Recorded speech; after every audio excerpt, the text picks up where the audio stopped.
Starting in the 15th century in Spain, there was an inquisition against Jews. The Jews were forced to convert to Catholicism or leave Spain. While many Jews left, a small percentage converted to Catholicism, but they took a stand by secretly practicing Judaism.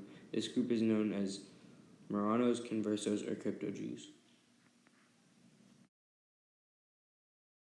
Queen Isabella was a fervent Catholic.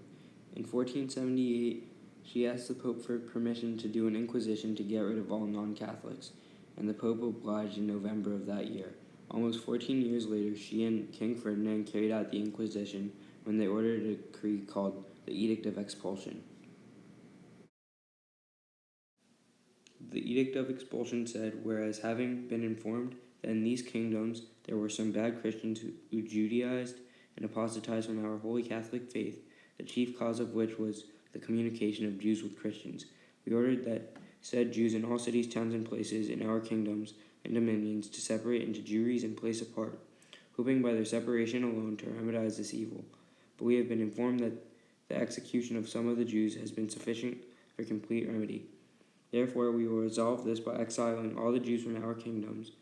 This will be done by the end of July 1492. If they don't leave or convert to Catholicism, we will have to incur the death penalty upon them. Rabbi and Torah scholar Don Isaac of Bravanel tried to take a stand and attempt to rescind the expulsion order, but ultimately failed. His efforts were crushed by Grand Inquisitor Thomas de Torquemada. During the time between the decree being ordered and August 2nd, 1492, the exile date, of Bravanel became the leader of the Jews in Spain. When the Jews were exiled, they had to liquidate their assets, but they couldn't take their assets with them.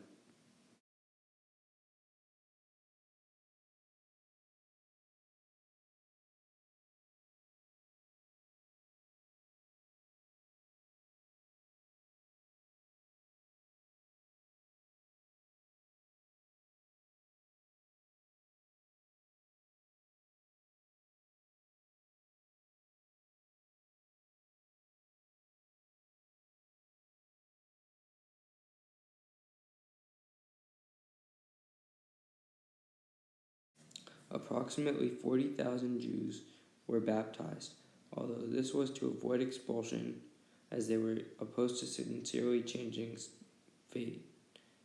These crypto-Jews took a stand as they would observe the Sabbath, celebrate Jewish holidays, keep kosher, read the Torah, perform circumcisions on newborn babies, and recite Jewish prayers in secrecy.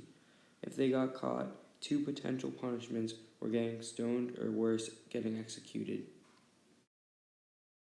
Also in Portugal, crypto-Jews took a stand and risked their lives to practice Judaism. In Lisbon, in 1506, people became suspicious that some conversos still practiced Judaism.